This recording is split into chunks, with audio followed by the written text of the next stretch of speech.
Argentine superstar Lionel মেসিকে তখন Neymar সম্পর্কে জিজ্ঞেস করা হয়, তিনি বলেন, কোনো সন্দেহ ছাড়াই নেইমার জুনিয়র বিশ্বসেরা এবং আমি তাকে মন থেকে খুব পছন্দ করি। এবং আর্জেন্টাইন মিডফিল্ডার রদ্রিগো ডি পল বলেছেন, যারা নেইমার জুনিয়রকে ভালোবাসে না তারা ফুটবলই বোঝে না। ফ্রান্সের বিশ্বকাপ জয়ী কিলিয়ান এমবাপ্পে বলেছেন, নেইমার শুধু ফুটবলের রাজা নয়, মহারাজাও বটে। আর্জেন্টাইন গোলকিপার এমিলিয়ানো মার্টিনেজ বলেছেন, আমি নেইমার জুনিয়রের অনেক বড় ভক্ত। আর্জেন্টাইন বিশ্বকাপ জয়ী তারকা ডিয়েগো ম্যারাডোনা বলেছেন, আগামী 10 বছরে 10 জন মেসি আসবে, কিন্তু আগামী 10,000 বছরেও একজন নেইমার আসবে না।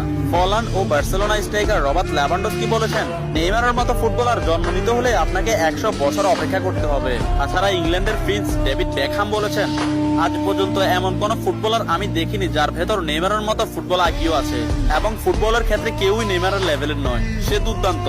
এবং আর্জেন্টাইন বিশ্বকাপ জয়ী তারকা অ্যানহেল ডি মারিয়া বলেছেন, নেইমারের সাথে যে কোনো প্লেয়ারের তুলনা করা অপরাধ। ফ্রান্সের বিশ্বকাপ জয়ী তারকা কারিম বেনজেমা বলেছেন, যারা নেইমারকে নিয়ে সমালোচনা করেন তারা ফুটবল বোঝেন না। ম্যানচেস্টার সিটির কোচ পেপ গার্দিওলা বলেছেন, আমার ক্যারিয়ারে নেইমার মানেই সবকিছু। আমি মাঝে মধ্যে নেইমারের খেলা দেখে আমার দলের উপর সেটা বিস্তার করি। এবং স্পেনের বিশ্বকাপ জয়ী তারকা জেরার্ড পিকে বলেছেন, নেইমার ইতিহাসের সেরা খেলোয়াড়।